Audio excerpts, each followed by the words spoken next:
There is a phrase that has echoed through generations. The fear of the Lord is the crown of wisdom. At first, it sounds unsettling. Fear and wisdom. We are taught to avoid fear, to conquer it, to rise above it. But this fear is different. This is not the fear that paralyzes, not the fear that crushes the soul. This is the fear that awakens it. The fear of the Lord is not terror, it is alignment. It is the moment when the human soul finally sees reality as it truly is. When the finite becomes aware of the infinite, when the created recognizes the Creator, and something inside us bows, not in defeat but in recognition, because deep down we were never meant to be the center of everything, and the anxiety we carry, the striving, the endless searching, comes from trying to sit on a throne that was never ours. But when we step down and God takes His rightful place, everything begins to change.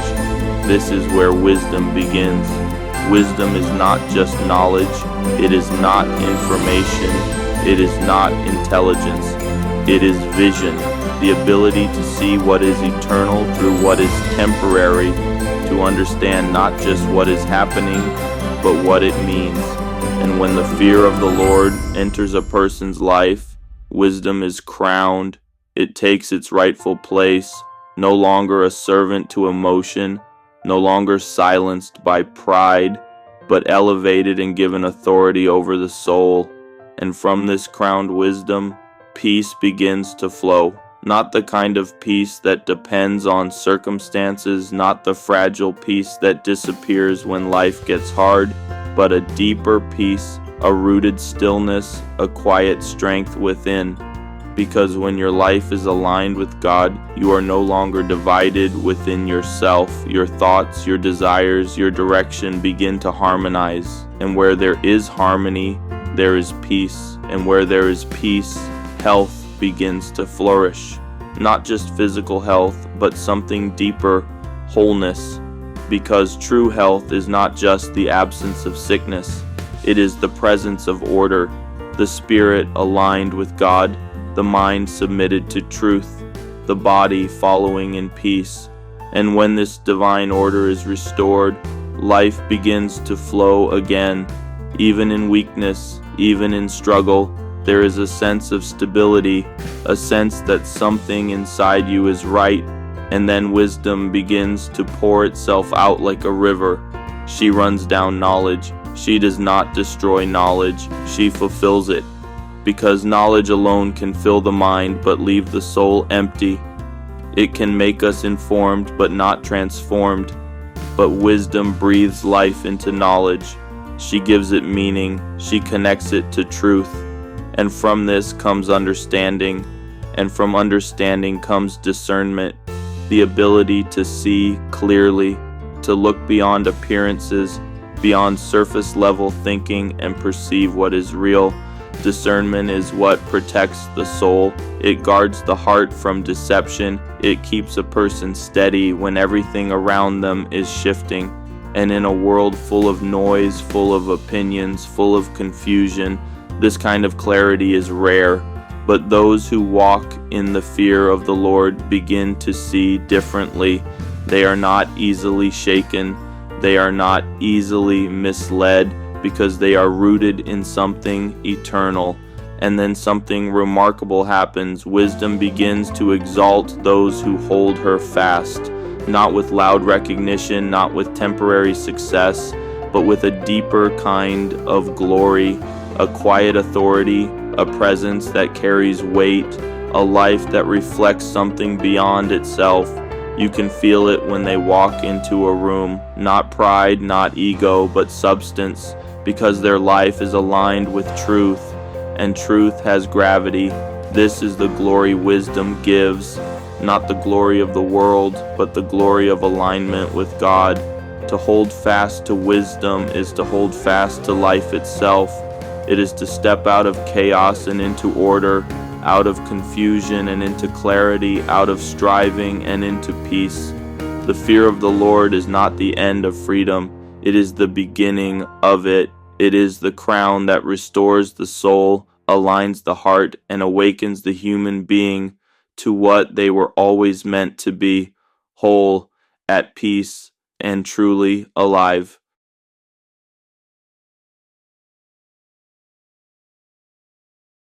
There is a profound mystery hidden in suffering, one that the human heart resists, yet the soul is shaped within. To those who follow him in times of humiliation, be patient.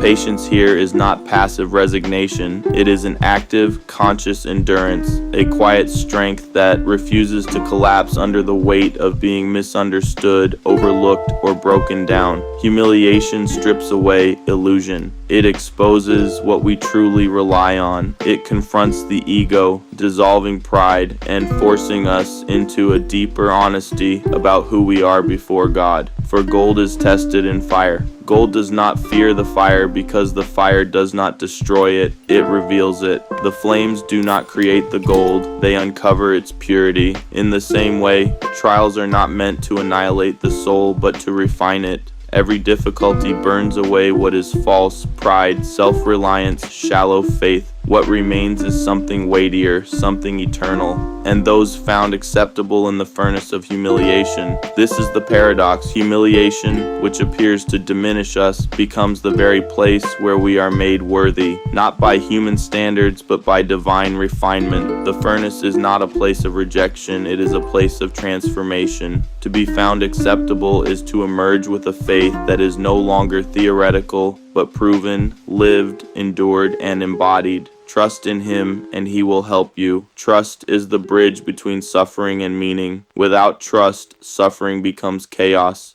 With trust, suffering becomes formation.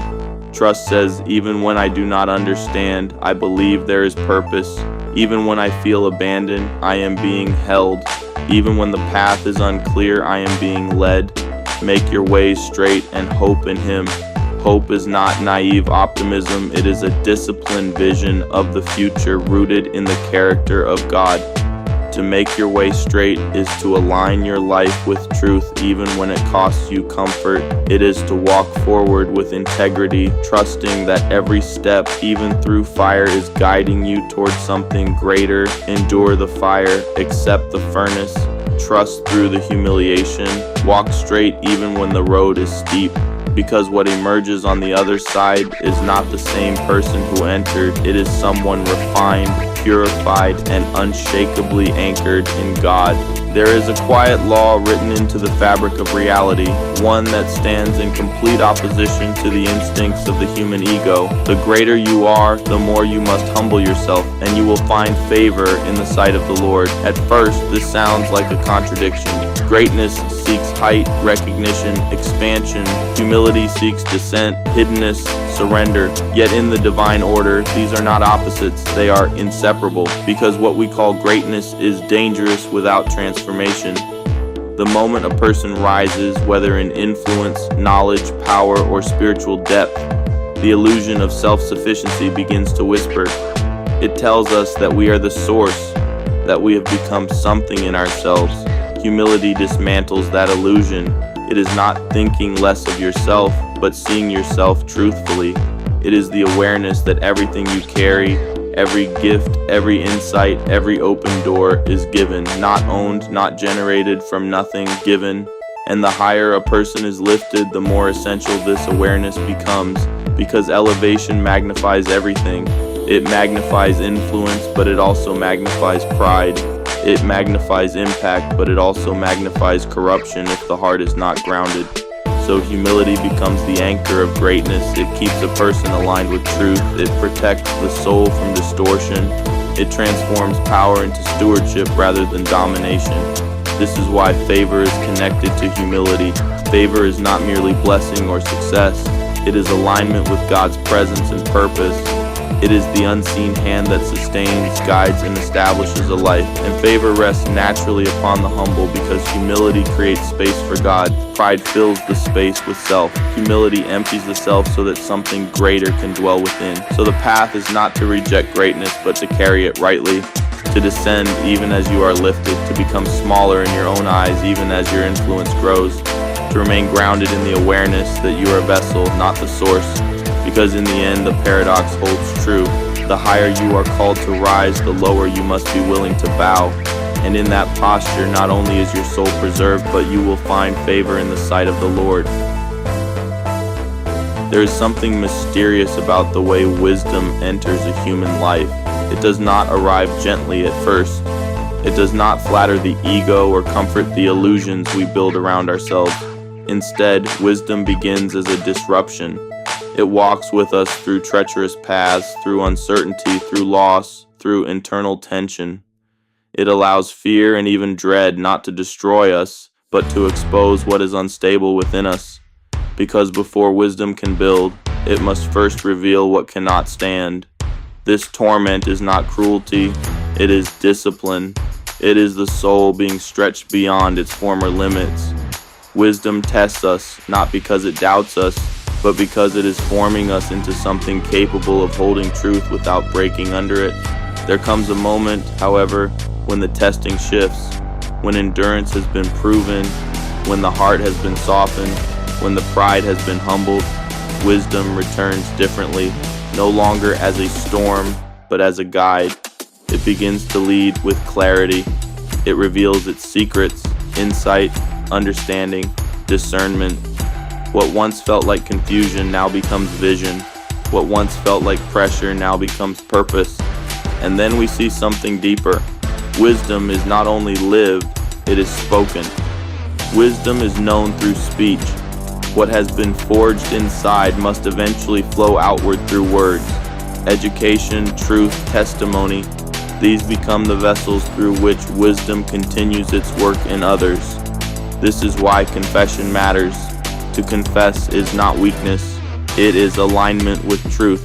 It is the refusal to block the current of the soul, because trying to hide, suppress, or control truth is like trying to stop a river. It only builds pressure until something breaks. But when we allow truth to flow, when we speak honestly, when we admit, when we release, wisdom moves freely within us. It purifies, it directs, and it sustains. In the end, wisdom is both a fire and a light. First, it burns away what is false, and then it illuminates what is real.